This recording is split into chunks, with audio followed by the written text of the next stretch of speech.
La tarde del 3 de abril de 2024, Iria Varela, una joven estudiante de doctorado de la Facultad de Biología de la Universidad de Santiago de Compostela, salió de su casa en la tranquila calle Rosalía de Castro, en un pequeño pueblo de Galicia. La vio por última vez su vecina Rosa Torres, una conserje de 68 años del complejo residencial, que registró la hora del regreso de Iria a casa aproximadamente a las 18:40. Después de eso, la joven pareció desvanecerse en el aire. 4 días de silencio y ningún rastro. Sin embargo, la mañana del 7 de abril, el gato de Iria, Lua, apareció inesperadamente con un objeto inusual en los dientes, un trozo de cuerda verde lima brillante de Dyneema CT15. Este material es prácticamente inexistente en esta región. La investigación la lleva el inspector Antonio Morales. Su atención se dirigió inmediatamente a la cuerda traída por el gato. Morales ordenó realizar una pericia rápida y ya al mediodía los investigadores confirmaron la rareza del material. En Galicia este tipo de cuerda prácticamente no se vende, y menos aún en un color verde lima tan inusual. También se encontraron rastros del material en el barranco de eucaliptos detrás de la calle Rosalía de Castro, en forma de pequeños surcos de arrastre. Los testimonios de los vecinos solo dan una imagen aproximada de los eventos de esa tarde. Rosa Torres está completamente segura de sus palabras, pero su testimonio solo cubre un corto periodo de tiempo. El segundo testigo importante, un vecino de Iria llamado Bruno Candal, informó a los padres de la joven que la había visto un poco más tarde. Había pasado por su casa unos minutos y luego, supuestamente, se dirigía a un seminario de zoología en la ciudad. Nadie puede confirmar esta declaración, ya que no se encontraron registros digitales o señales GPS relacionadas con su teléfono. 2 personas caen inmediatamente bajo sospecha. El primero es ese mismo vecino, Bruno Candal, un hombre de unos 40 años que vive solo y se dedica a la carpintería. Los investigadores notan que Bruno fue la última persona que vio a Iria la noche de su desaparición. La relación entre él y la joven parecía amistosa, pero superficial. Sin embargo, la investigación no puede ignorar el hecho de que precisamente Bruno informa sobre los planes de Iria, que no fueron confirmados por nadie más. La segunda sospecha surge después de las declaraciones de un granjero local, que mencionó a cierto autoestopista que vio esa noche. Este hombre no identificado, según el granjero, estaba parado en el borde de la carretera junto a una furgoneta gris Volkswagen T4. Al granjero le pareció extraño que el autoestopista estuviera claramente agitado y apurado. Sin embargo, el granjero no recordó las placas. En los primeros momentos, la atención del inspector Morales se centró completamente en la sospechosa furgoneta gris. Las patrullas policiales comenzaron inmediatamente a peinar el área, buscando cualquier rastro del autoestopista o la furgoneta. En Galicia se contaban cientos de vehículos similares, y cada propietario tenía que ser verificado personalmente. Fueron interrogadas decenas de habitantes locales, pero después de 2 días de trabajo operativo, la investigación no obtuvo ninguna pista concreta. El autoestopista pareció desaparecer junto con la furgoneta. La verificación de las cámaras de vigilancia exterior no dio resultados. No se registró ni un solo rastro de la Volkswagen T4 gris esa noche. La investigación se vio obligada a reconocer que este camino resultó ser un callejón sin salida. Sin embargo, precisamente cuando la pista falsa comenzaba a desvanecerse, el inspector Morales recibió un nuevo documento. La verificación de los registros del almacén del único distribuidor de cuerdas marinas de la región, la empresa Cordelería Náutica, trajo un resultado inesperado. Durante los últimos 6 meses, el único comprador privado de cuerda Dyneema CT15 en color verde lima brillante fue precisamente Bruno Candal. Además, la compra estaba fechada el 14 de febrero de 2024, casi 2 meses antes de la desaparición de Iria Varela. Ahora en el caso aparece una conexión clara entre el material traído por el gato Lua, el barranco detrás de la calle Rosalía de Castro y el vecino de la joven Bruno Candal. ¿Por qué el carpintero podría haber necesitado una cuerda específica para embarcaciones marinas Y cómo este material terminó relacionado con la desaparición de Iria permanece siendo un misterio. La investigación no se apresura a presentar cargos, prefiriendo la cautela en un caso tan delicado. Las pruebas aún son insuficientes, pero la conexión se vuelve cada vez más evidente.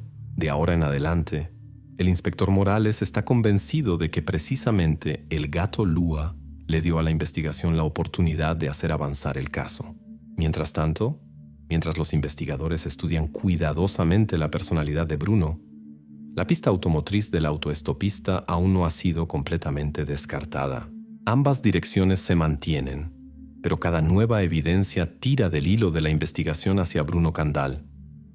Los investigadores están listos para dar el siguiente paso, pero por ahora no revelan sus cartas, porque este caso, como el pedazo de cuerda verde lima, aún tiene sus extremos sin revelar. La mañana siguiente comenzó con un registro en el taller del carpintero Bruno Candal. El inspector Antonio Morales obtuvo la orden judicial correspondiente. El grupo operativo llegó al lugar exactamente a las 9 de la mañana. Bruno recibió tranquilamente a los investigadores y no obstaculizó la inspección. Externamente, Bruno Candal no se distinguía en nada entre otros habitantes de Galicia. Un hombre de 42 años, soltero, vivía modestamente, dedicándose a la fabricación de muebles por encargo. El taller se ubicaba en una extensión de la casa. Por dentro, nada notable, salvo herramientas cuidadosamente ordenadas, piezas de madera y estantes con barnices y aceites. Sin embargo, el objetivo principal de los investigadores era encontrar respuesta a la pregunta de por qué Bruno necesitaba 120 metros de cuerda de escalada extremadamente rara y específica, Dyneema CT15. El material, como ya sabía la investigación, no tenía ninguna relación obvia con la carpintería y, mucho menos, con la vida diaria de un carpintero soltero. Durante la inspección del local, la atención del inspector se dirigió a una puerta cerrada de un trastero. Bruno inmediatamente indicó las llaves y no expresó objeciones. Adentro, los investigadores descubrieron una gran bobina de madera en la que estaba cuidadosamente enrollada la cuerda verde lima brillante. Los extremos habían sido cuidadosamente fundidos con un soplete. Al lado yacía el soplete mismo con restos de hollín en la boquilla. Después de la inspección del local, fue incautada la factura original en papel con sello húmedo. En ella figuraba 120 metros de Dyneema CT15, 14 de febrero de 2024. El hecho de la compra fue confirmado definitivamente. El mismo Bruno no lo negó e inmediatamente explicó a los investigadores que necesitaba el material exclusivamente para el trabajo. Según sus palabras, usaba la cuerda para colgar productos de madera grandes y pesados durante el procedimiento de impregnación con aceite.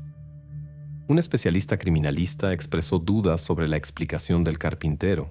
En talleres similares usualmente se emplean cadenas metálicas resistentes, ya que la cuerda Dyneema, aunque resistente, es demasiado cara e inusual para tales propósitos domésticos.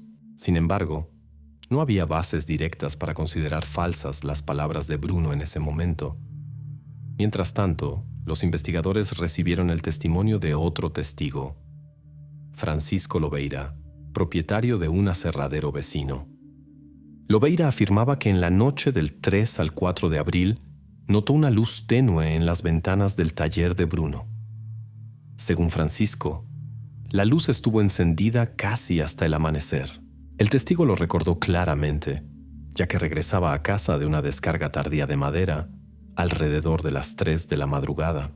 Esto contradecía fuertemente las palabras de Bruno, quien afirmaba que esa noche había dormido tranquilamente en casa y no había salido a ningún lado.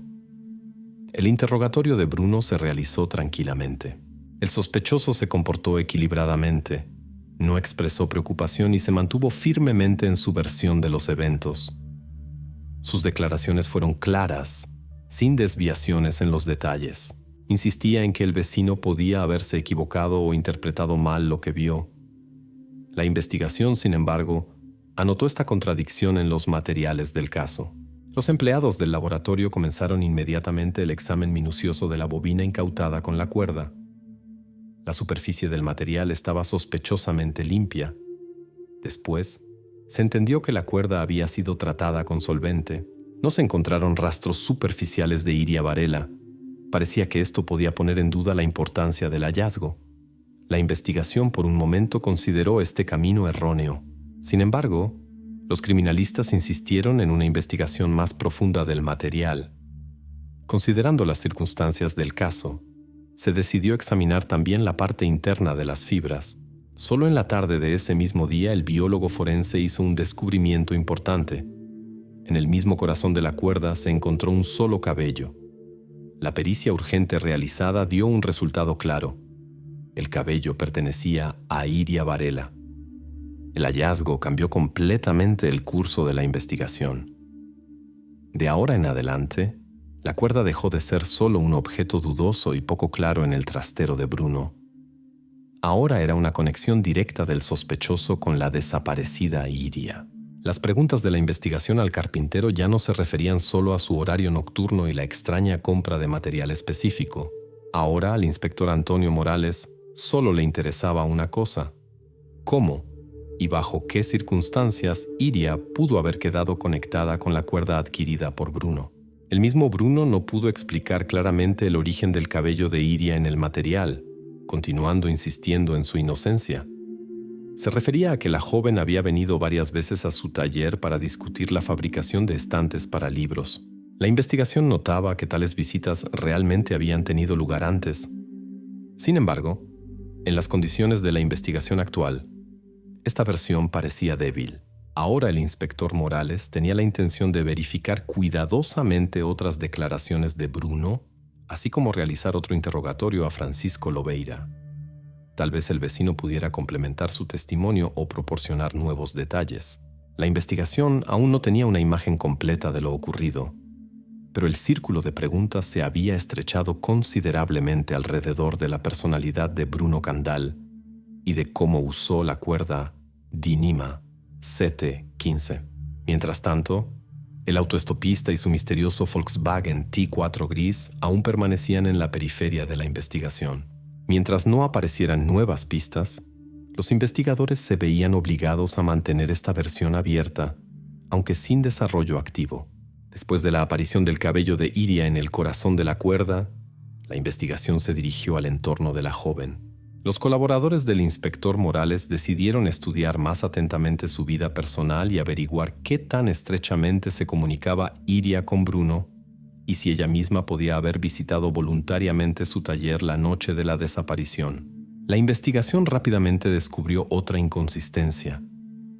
¿Por qué Iria llevaba la noche del 3 de abril al taller de Bruno una caja de zapatos con polluelos que había tomado para cuidar del refugio? La mañana del 8 de abril, el inspector Antonio Morales visitó la oficina del Centro de Voluntarios Avifauna Galicia. Allí, entre los registros de control, se logró encontrar una anotación. El 2 de abril, Iria realmente había tomado bajo cuidado temporal 4 vencejos que necesitaban ayuda. A la pregunta del inspector sobre por qué Iria decidió llevarse los pájaros a casa, la empleada del refugio solo respondió que la joven era conocida por su bondad y a menudo ayudaba a animales en casa, especialmente si se trataba de casos complejos. Sin embargo, el refugio no siempre tenía medios suficientes para proveer completamente a los pájaros con medicamentos y alimento. Ese mismo día, los investigadores conversaron con una vecina estudiante, Paula Nogueira, de 14 años. La joven recordó que aproximadamente a las 7 de la tarde del 3 de abril, vio a Iria en las puertas del taller de Bruno con una caja de zapatos en las manos. La caja estaba ligeramente entreabierta y Paula notó pequeños pájaros dentro. Iria se veía agitada. Constantemente miraba a los lados, como si temiera que alguien la viera. Este nuevo testimonio se convirtió en un momento importante. Hasta entonces la investigación no disponía de información sobre que la joven había visitado a Bruno la noche del 3 de abril con algún propósito concreto, y mucho menos que pudiera haber estado preocupada por su visita. Ese mismo día, el inspector Morales tuvo otra conversación con los padres de la joven. Esta vez la conversación tocó las circunstancias personales de su hija. La madre de Iria confesó que la joven a menudo experimentaba falta de dinero para servicios veterinarios y compra de alimentos especializados. A pesar de la ayuda de los padres, Iria a veces se veía obligada a buscar formas alternativas de resolver problemas con animales que traía a casa. La conversación con el padre de la joven, José Varela, resultó menos unívoca. Él declaró con seguridad que no sabía nada sobre que su hija había traído recientemente polluelos a casa. Pero los investigadores descubrieron un recibo emitido el 3 de abril de una tienda local de artículos para mascotas a nombre de José Varela. En el recibo figuraba una suma bastante grande para la compra de alimento especializado. El padre no negó el hecho de la compra, explicando que fue una petición de su hija, que no consideró importante y por eso simplemente no recordó. Esta discrepancia causó pequeñas sospechas en la investigación. Apareció una versión según la cual entre Iria y su padre pudo haber ocurrido una pelea familiar por motivos financieros. Probablemente el padre estaba descontento con los gastos constantes en animales, y esto pudo haber provocado un conflicto. Sin embargo, al estudiar más cuidadosamente la correspondencia familiar y los estados bancarios de los padres Varela, no se revelaron problemas financieros serios. Aunque la tensión sobre este fondo podía existir, no se encontraron confirmaciones reales de que el conflicto hubiera ocurrido precisamente el día de la desaparición de Iria. La noche del 8 de abril ocurrió un evento que nuevamente dirigió la atención de la investigación al taller de Bruno. Durante una segunda inspección de la casa de la familia Varela, en el trastero fue descubierto un contenedor con alimento que se usaba para cuidar a los polluelos.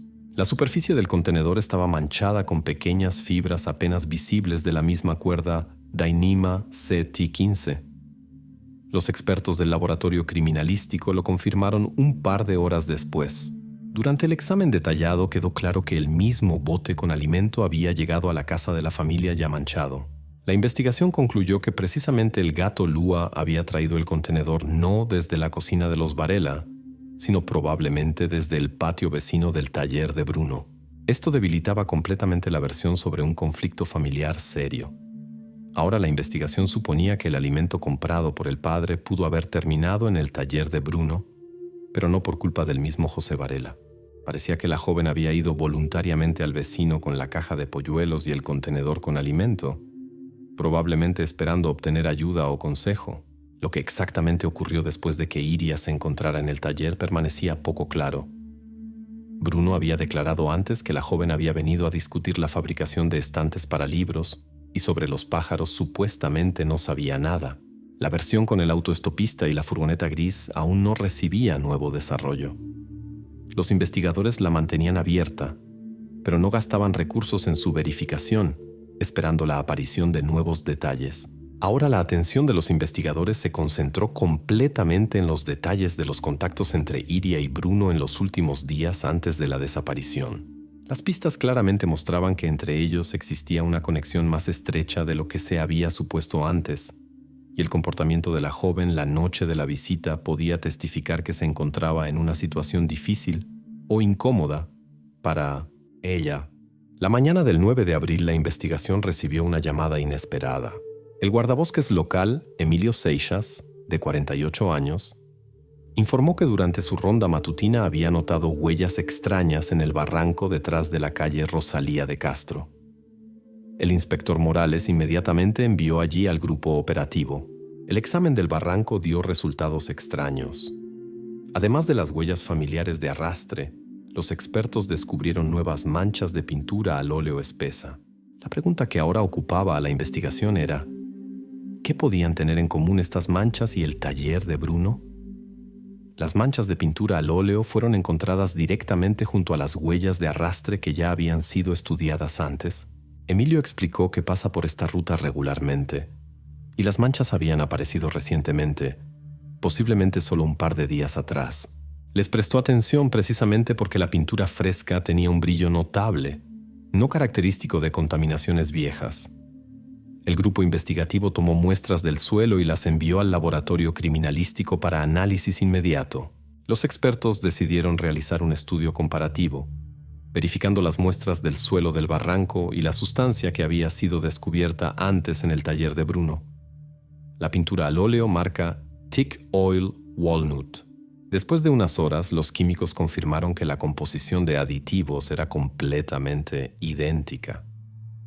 Esto significaba que la pintura del barranco y la pintura del taller de Bruno eran la misma. Cuando el inspector Antonio Morales informó sobre este resultado a Bruno Candal, el sospechoso respondió tranquilamente, repitiendo la versión de eventos ya conocida. Supuestamente había derramado pintura accidentalmente aproximadamente un mes atrás, en el patio del taller. Según sus palabras, los restos de pintura podían haber llegado al barranco con agua de lluvia o viento, considerando la cercanía del patio y el barranco. Sin embargo, el guardabosques Emilio fue categórico. Las manchas se veían frescas, brillaban literalmente 2 días atrás. Los químicos criminalistas confirmaron que la composición de la pintura Teak Oil Walnut tiene una particularidad específica. Después de 96 horas de aplicación se oscurece bruscamente, perdiendo el brillo inicial. Esto significa que la versión de Bruno sobre un derrame viejo de pintura no podía corresponder a la realidad. Los operativos supusieron que la pintura pudo haber sido llevada al barranco por una corriente de lluvia desde el territorio del patio del taller. Sin embargo, al ser verificado por topógrafos se descubrió que el relieve del terreno no permitía que el agua fluyera precisamente en esa dirección. El suelo tenía una inclinación que dirigía el flujo de agua lejos del lugar de descubrimiento de las manchas. De esta manera, la versión con agua de lluvia fue completamente refutada. La pista falsa con la corriente de lluvia fue cerrada definitivamente. Mientras tanto, los investigadores comenzaron a darse cuenta de que entre el taller de Bruno, la cuerda Dyneema y la pintura al óleo existía una conexión sólida. Estos dos objetos aparentemente no relacionados resultaron ser pistas clave en el caso. Pero el descubrimiento más inesperado esperaba al inspector Morales la noche de ese mismo día. El experto médico forense proporcionó un informe que cambió completamente la comprensión de lo ocurrido. Según el informe, las huellas de arrastre descubiertas claramente testimoniaban que la víctima había sido trasladada ya después de la muerte. Pero lo más importante, la pericia estableció precisamente el momento de la muerte. Esto había ocurrido no más de 36 horas atrás. Esto significaba que Iria Varela había estado viva casi 2 días después de la desaparición. Ahora la investigación debía considerar que podían haberla retenido en algún lugar cercano todo este tiempo. Sin embargo, a pesar de las inspecciones minuciosas ya realizadas, los investigadores aún no habían encontrado el lugar donde Iria pudo haber estado hasta las últimas horas. Los expertos no pudieron dar una respuesta exacta sobre la localización donde Iria había sido mantenida viva, pero ahora la investigación sabía exactamente que todo este tiempo la joven había estado cerca, posiblemente muy cerca, literalmente a un paso de los grupos de búsqueda que habían verificado el terreno varias veces. La información aparecida obligó a los investigadores a examinar una vez más cuidadosamente el patio y el taller de Bruno. A pesar de la verificación minuciosa y varios recorridos repetidos con criminalistas, aún no se habían encontrado rastros de la permanencia de la joven allí. El inspector Morales dio la orden de ampliar inmediatamente la zona de búsqueda alrededor del barranco y realizar otra verificación más detallada de las construcciones auxiliares más cercanas. También decidió volver a interrogar a los vecinos para averiguar si alguno de ellos había visto movimientos sospechosos de Bruno en los últimos días. Este nuevo hallazgo complicó considerablemente el caso, haciéndolo aún más multicapa e impredecible. A la investigación se le hizo evidente que se había perdido algo importante, algún detalle capaz de cambiar completamente la dirección de la investigación. Por ahora, todas las pistas nuevamente llevaban a un solo lugar, al taller de Bruno y su misteriosa cuerda Dyneema Z15, con la que todo había comenzado. El autoestopista y el Volkswagen T4 gris seguían permaneciendo en los materiales del caso como versión, pero la investigación decidió suspender temporalmente el trabajo activo en esta dirección, concentrando fuerzas en Bruno y el lugar donde Iria pasó las últimas horas de vida. Después de las noticias del experto médico forense, la investigación decidió verificar la versión con la furgoneta mencionada por el granjero Manuel Outeiro. A pesar de que la atención ya se había concentrado completamente en el taller de Bruno Candal, el inspector Morales consideraba que cerrar definitivamente la cuestión con el Volkswagen T4 gris era necesario. Aún quedaba la duda. ¿Realmente existía el misterioso autoestopista con la furgoneta gris o el granjero pudo haber confundido algo? El granjero Manuel Outeiro, de 60 años, esta vez daba testimonios más concretos. Describió nuevamente el automóvil, agregando un detalle importante. La furgoneta era de color gris sucio y en la puerta trasera se destacaba claramente el logo del taller de muebles Ebanistería Segovia. Esto no había sido indicado antes, y el inspector Morales ordenó verificar la información inmediatamente. La investigación contactó con la empresa por la vieja guía telefónica. El director del taller confirmó. La furgoneta realmente existía y realizaba regularmente viajes de entrega de productos. El conductor del vehículo en este periodo era cierto Josué R., que la mañana del 4 de abril había salido por la ruta Oleiros, Segovia, con una carga de placas de mármol. Los policías contactaron con Josué R. y concertaron una reunión. Ese llegó al interrogatorio tranquilo y seguro. El hombre proporcionó a los investigadores un albarán con sello, confirmando el tiempo de descarga de las placas en Segovia el 5 de abril a las 7:30 de la mañana.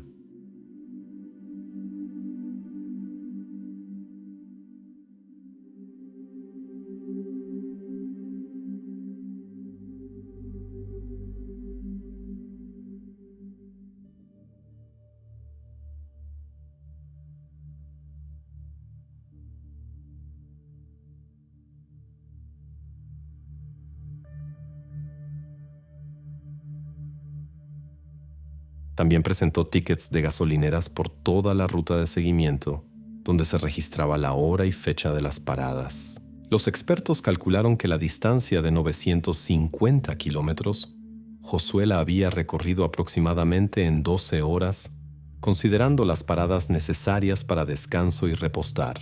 Todos los documentos eran auténticos y correspondían completamente a los testimonios de Josué. Los investigadores entendían que si el automóvil realmente había salido la mañana del 4 de abril, entonces físicamente no podía estar en el área del barranco la noche del 3 de abril o en la noche del 3 al 4 de abril, cuando ocurrieron los eventos importantes relacionados con la desaparición de Iria Varela. Sin embargo, el inspector Morales quería excluir completamente todas las dudas. Pidió al granjero Manuel Outeiro que mirara una vez más cuidadosamente las fotografías de automóviles pertenecientes al taller de muebles Ebanistería Segovia. Esta vez el granjero vacilaba. Revisando las fotografías, Manuel de repente señaló otra furgoneta perteneciente al mismo taller, que había estado en la granja junto a su terreno aún en marzo, casi un mes antes. Reconoció que pudo haberse equivocado. El automóvil era muy similar, pero el granjero ya no estaba seguro de la precisión de sus testimonios iniciales. Ahora la versión con la furgoneta y el misterioso autoestopista se desmoronó definitivamente. La investigación cerró oficialmente esta pista falsa. Josué R. fue completamente excluido del círculo de sospechosos. Desde este momento, la furgoneta Volkswagen T4 ya no figuró en el caso y no fue verificada repetidamente. El inspector Morales sintió alivio de que uno de los caminos de investigación había logrado ser definitivamente excluido. Ahora toda la atención volvió completamente a Bruno Candal y su taller. Las pistas encontradas antes, la cuerda Dyneema CT15, la pintura al óleo Teak Oil Walnut, las huellas de arrastre en el barranco, así como la conexión con la caja de polluelos y el contenedor de alimento, todo esto nuevamente se reducía a una sola persona y un solo lugar. El grupo investigativo examinó una vez más el taller de Bruno, pero nada nuevo fue descubierto en ese momento.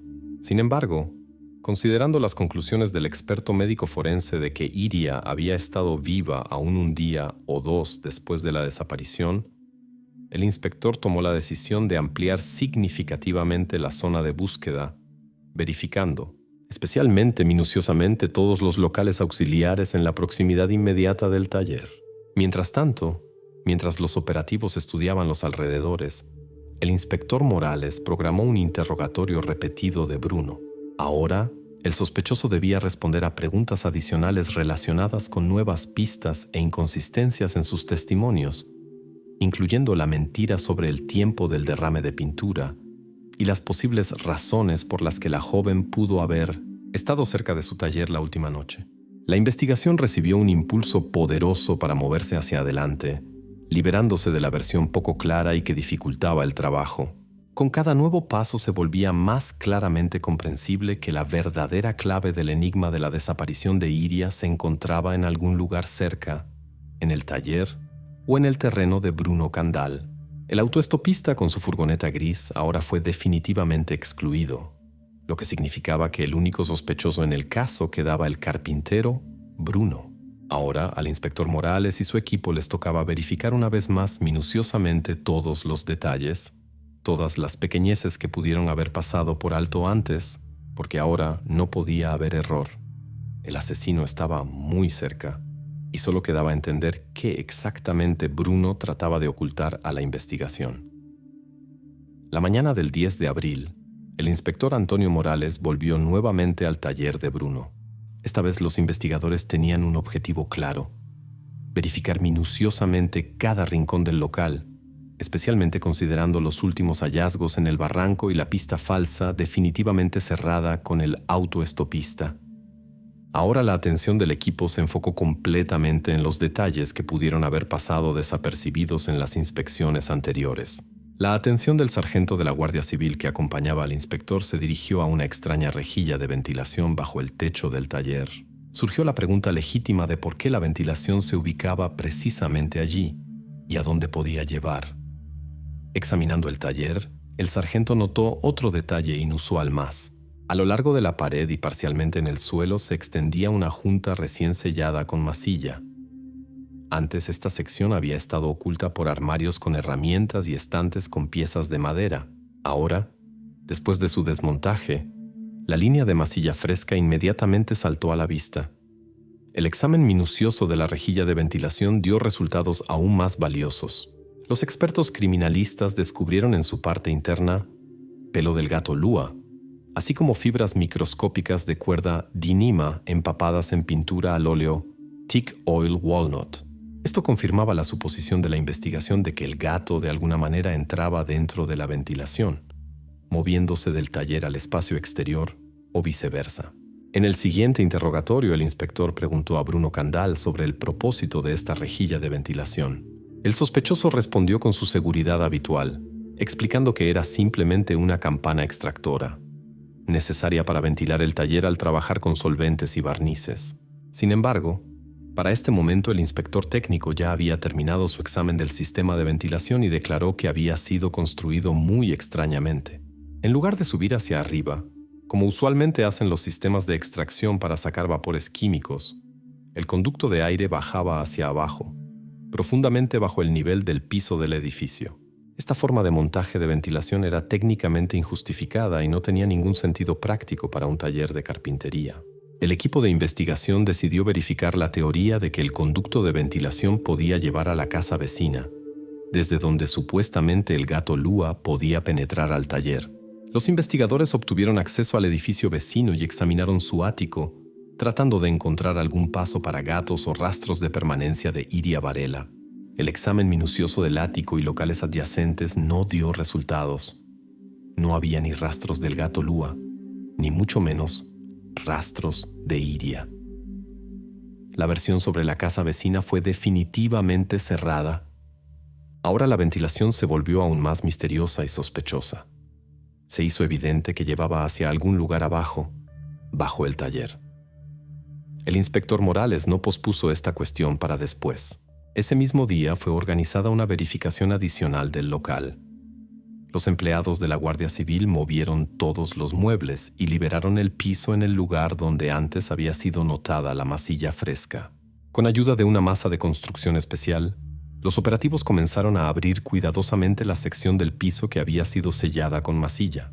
Ya después de unos golpes se descubrió que bajo la capa delgada de solera de cemento se ocultaba algo completamente inesperado.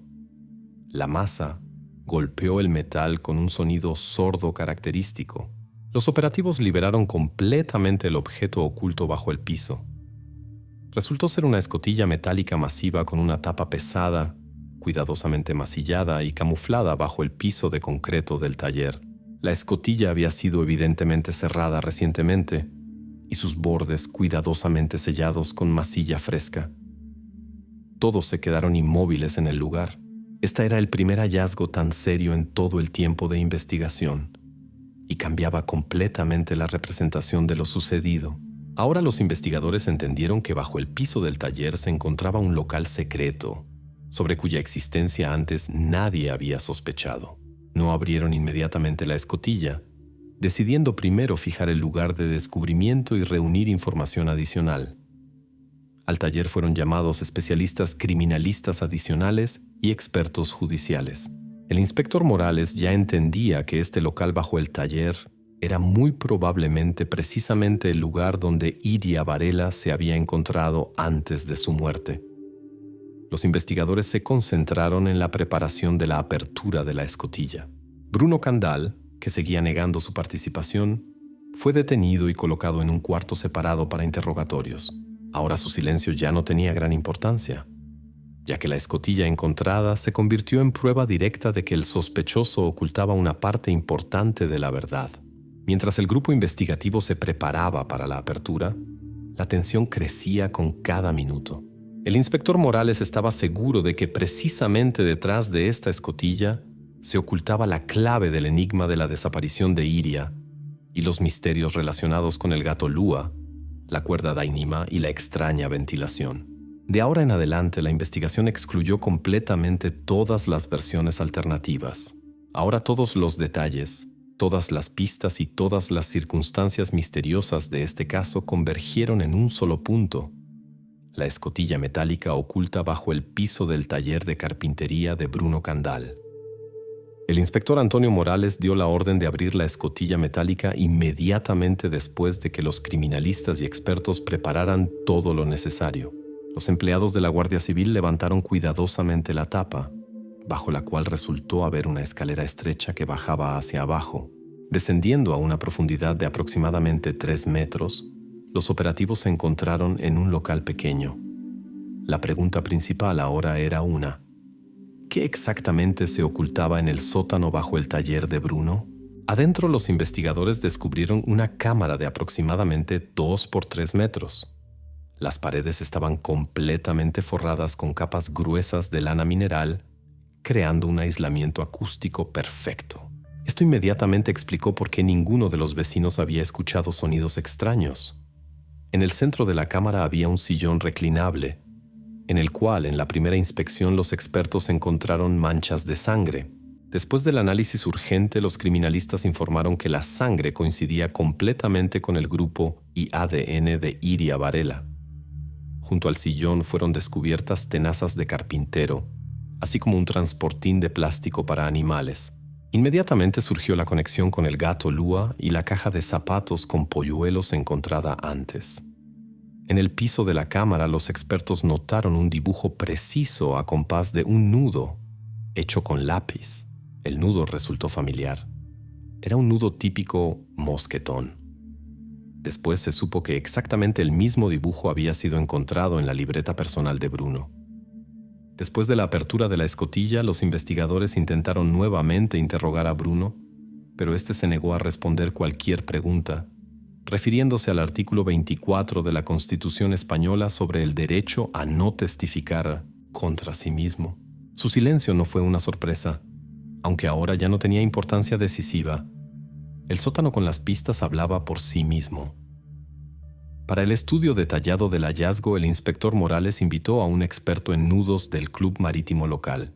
Este confirmó que el dibujo del nudo mosquetón descubierto se usa predominantemente para crear un lazo de liberación rápida con cuerda de escalada resistente, incluyendo la Dyneema CT-15.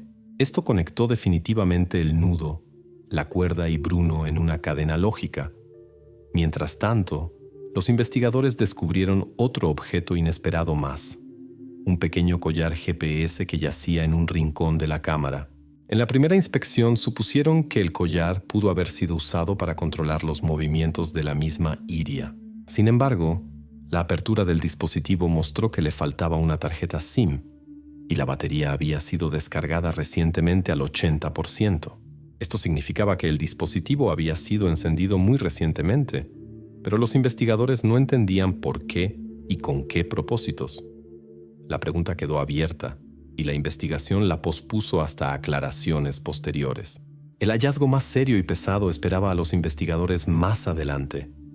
En la parte lejana de la cámara, oculta de la vista por un saliente estrecho de la pared, fue descubierto un nicho. Allí encontraron a Iria. Los investigadores inmediatamente llamaron al experto médico forense, quien después del examen primario confirmó que la joven había fallecido aproximadamente 36 horas atrás. Esto coincidía con las conclusiones preliminares del experto médico forense sobre las huellas en el barranco. En el cuello de Iria estaba apretado un lazo hecho de la ya bien conocida cuerda verde lima brillante Dyneema CT15. El nudo usado en el lazo coincidía completamente con el dibujo encontrado en el piso de la cámara y en la libreta de Bruno. En esta etapa no quedaba ninguna duda sobre quién exactamente llevaba la responsabilidad de lo sucedido. Sin embargo, a pesar de la evidencia de los hechos, muchos detalles seguían siendo desconocidos. Los investigadores no entendían por qué precisamente Iria se convirtió en víctima y qué papel jugó en su desaparición el extraño hallazgo, el collar GPS sin tarjeta SIM. La investigación estaba segura de la participación de Bruno. Sin embargo, sus motivos y detalles de acciones hasta ahora permanecían sin revelar. Bruno se encontraba bajo custodia en la comisaría, y el inspector Morales ya entendía que la siguiente etapa de la investigación estaría relacionada precisamente con revelar los motivos y secuencia de eventos de esa noche fatídica. El equipo de criminalistas continuaba el examen del local y fijación de todos los detalles. Ahora se hizo evidente que Iria había sido capturada y retenida en el sótano del taller, y la cuerda Dyneema CT15 había sido el instrumento principal del crimen. El mismo hecho de encontrar pelo de gato y el transportín confirmaba que el gato Lua había estado allí antes, y probablemente, precisamente él había traído las primeras pistas que permitieron a la investigación llegar a la pista de Bruno. Solo quedaba por descubrir lo principal. ¿Qué exactamente motivó a Bruno a cometer tal crimen y por qué todo ocurrió precisamente así? Mientras el inspector Morales y su equipo continuaban el trabajo en el lugar del crimen, la tensión en el caso alcanzó su pico. A los investigadores les tocaba obtener respuestas a las preguntas restantes, que por ahora Bruno guardaba silenciosamente. Después de la apertura de la cámara bajo el taller de Bruno Candal, la investigación se concentró en el mismo sospechoso. Ahora todas las pruebas estaban sobre la mesa, y el inspector Antonio Morales decidió intentar una vez más obtener explicaciones de Bruno, a pesar de su silencio obstinado. La pregunta que permanecía abierta era: ¿pudo haber sido accidental la muerte de Iria Varela? La mañana del 11 de abril, el grupo investigativo realizó otro examen detallado de la cámara en el sótano. Precisamente entonces, en el asiento del sillón reclinable fue descubierto un nicho secreto en el cual se guardaba una pequeña libreta. Después de la extracción cuidadosa, los expertos vieron que contenía 5 páginas detalladas de esquemas del nudo Quick Release Knot, ese mismo nudo con el que había sido apretado el lazo de cuerda Dyneema en el cuello de Iria. En las páginas de la libreta fue descubierto un sello de biblioteca, indicando que los materiales habían sido tomados por Bruno para estudio el 27 de marzo de 2024 en la sala de lectura del Club Náutico Gallego. Esto significaba que Bruno había estudiado intencionalmente la técnica de ejecución del nudo complejo una semana antes de la desaparición de Iria. Además, en el local encontraron un extraño diario de temperaturas, donde el sospechoso cuidadosamente cada 2 horas registraba las indicaciones del termómetro. Los expertos supusieron que esto podía testificar sobre un intento de mantener condiciones estables, muy probablemente para mantener seres vivos, incluyendo los vencejos o la misma Iria. El inspector Morales decidió consultar directamente con el médico forense para averiguar si el nudo descubierto pudo haberse apretado accidentalmente, como afirmaba Bruno a través de su abogado. El experto respondió claramente que para apretar el nudo después de su fijación se requería un esfuerzo adicional. De esta manera, la versión sobre un accidente parecía extremadamente improbable. Mientras tanto, el abogado de Bruno expresó la posición oficial del sospechoso. Según su declaración, todo lo sucedido había sido solo un accidente trágico como resultado de un juego voluntario con el pleno consentimiento de Iria. La investigación recibió esta afirmación con escepticismo, considerando las conclusiones del experto médico forense y los detalles técnicos del nudo. Ese mismo día, los criminalistas verificaron completamente el collar GPS encontrado antes.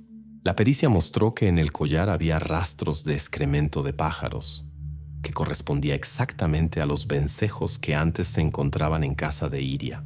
No se encontró ningún rastro de la joven en el collar, y la investigación definitivamente desechó la versión de que el dispositivo pudo haber sido usado para controlarla. De esta manera, la pista falsa con el collar GPS fue cerrada definitivamente.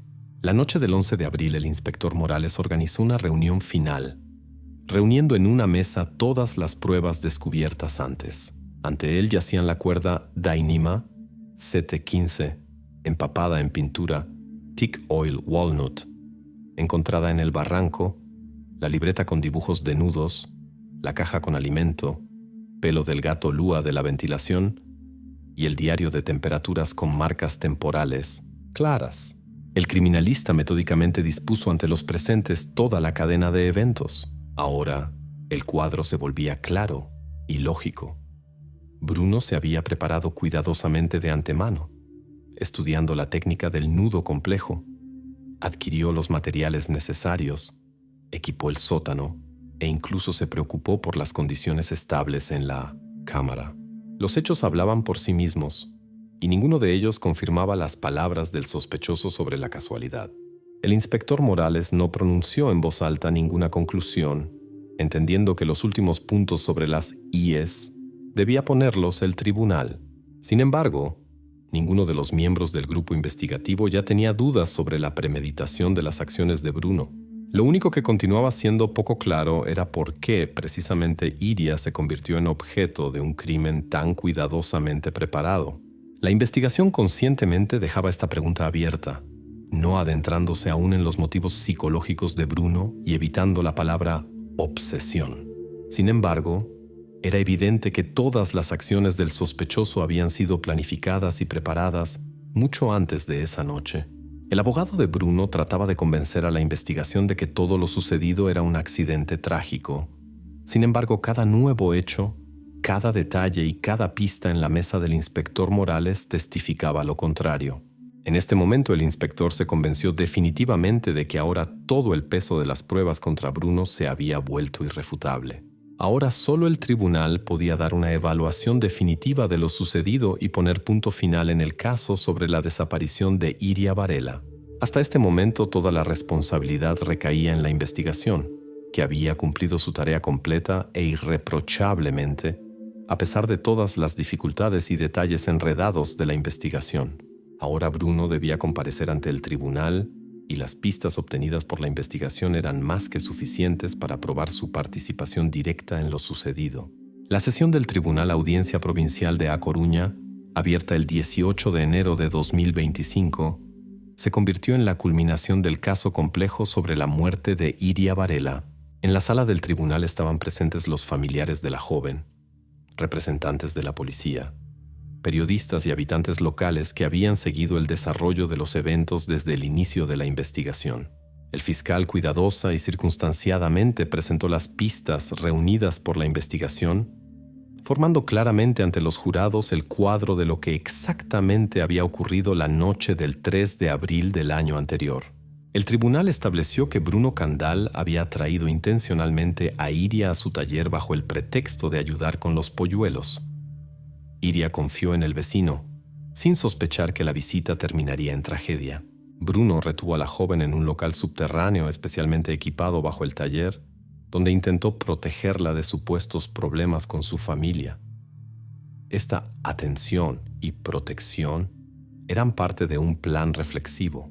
Bruno había estudiado de antemano el nudo especial Quick Release Knot, que debía permitir liberar rápidamente a la víctima en caso de necesidad. Sin embargo, al apretar el nudo, Bruno aplicó demasiada fuerza, lo que llevó a la asfixia de Iria. Asustándose de lo sucedido, Bruno intentó deshacerse de las huellas del crimen. trasladó los restos al barranco de eucaliptos detrás de la calle Rosalía de Castro, tratando de presentar el incidente como un accidente o un suceso en la carretera. Pero pronto, por algunas razones, volvió y escondió todo de nuevo en el sótano. En el tribunal fueron presentadas todas las pruebas reunidas. El fiscal subrayó que Bruno era el único comprador en la región de la cuerda específica Dínima CT15, y el ADN de Iria Varela había sido descubierto tanto en el corazón de la cuerda como en el sillón reclinable en la cámara. Las huellas de arrastre en el barranco, mezcladas con aceite Teak Oil Walnut, coincidían directamente con la composición del aceite análogo usado por Bruno en su taller. No menos importante fue el testimonio de Francisco Lobeira, propietario del aserradero vecino, quien claramente indicó la luz en el taller la noche de la desaparición de Iria, refutando la coartada nocturna de Bruno. Especial atención prestó el tribunal a la libreta con dibujos de nudos incautada del sótano y al sello de biblioteca que confirmaba que Bruno se había preparado intencionalmente para las acciones como mínimo una semana antes de la desaparición de 1909 Iria. A pesar de las pistas evidentes en el proceso, Bruno continuaba afirmando que lo ocurrido había sido solo un accidente trágico. A través de su abogado insistía en la versión sobre un juego voluntario, cuyo resultado supuestamente había sido la muerte no intencional de la joven. Para aclarar la cuestión, el juez invitó a un especialista en nudos del Club Náutico, quien directamente en la sala del tribunal demostró a los jurados el principio de funcionamiento del nudo. El experto probó convincentemente que sin esfuerzo activo y significativo el lazo no podía apretarse por sí solo. De esta manera, la versión sobre la casualidad perdió toda consistencia. La atmósfera en la sala del tribunal se volvió tensa. Los jurados siguieron atentamente cada gesto y palabra, entendiendo la seriedad de las acusaciones presentadas. Las conclusiones de expertos no dejaban lugar a dudas sobre la culpabilidad de Bruno.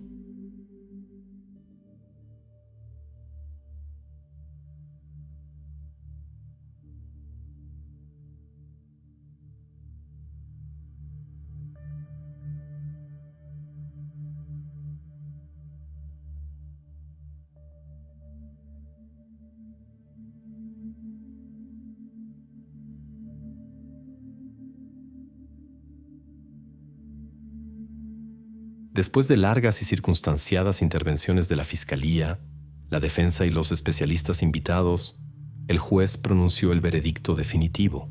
Bruno Candal fue reconocido culpable según el artículo 139 y el artículo 163 del Código Penal Español. El tribunal lo condenó a 22 años de privación de libertad. El veredicto del tribunal no dejó ninguna duda sobre la culpabilidad de Bruno. Fue exactamente establecido quién cometió el crimen, cómo exactamente sobrevino la muerte de Iria y qué pistas materiales conectaban al criminal con el lugar y circunstancias de la comisión del crimen. Sin embargo, un detalle importante quedó bajo el sello de la indeterminación.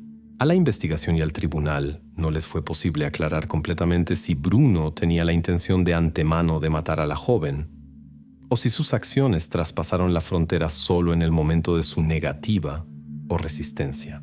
Esto quedó en el área de suposiciones, ya que no había pruebas para una afirmación clara. La sentencia pronunciada no causó objeciones de parte de los presentes en la sala del tribunal. La familia de Iria aceptó el veredicto tranquilamente, entendiendo que aunque esto no les devolvería a su hija, la justicia había sido establecida. De esta manera, el caso que había comenzado con el comportamiento extraño del gato Lua y el trozo inusual de cuerda Dainima llegó a su conclusión. Precisamente este pequeño detalle permitió a la investigación revelar un crimen tan cuidadosamente planificado y establecer la verdad oculta bajo una capa de camuflaje y negaciones del sospechoso. Las consecuencias de este caso se reflejaron en la vida de todos los que estuvieron conectados con su investigación. Para el inspector Antonio Morales se convirtió en un ejemplo brillante de cómo incluso los detalles más insignificantes pueden llevar a la revelación de terribles secretos. Para los allegados de Iria, la sentencia del tribunal trajo no solo alivio, sino también comprensión definitiva de lo ocurrido. Para los habitantes locales fue un recordatorio de que incluso en los lugares más tranquilos y silenciosos puede ocultarse un peligro que nadie espera. El caso de Iria Varela fue cerrado, pero quedó para siempre en la memoria de quienes conocieron esta historia.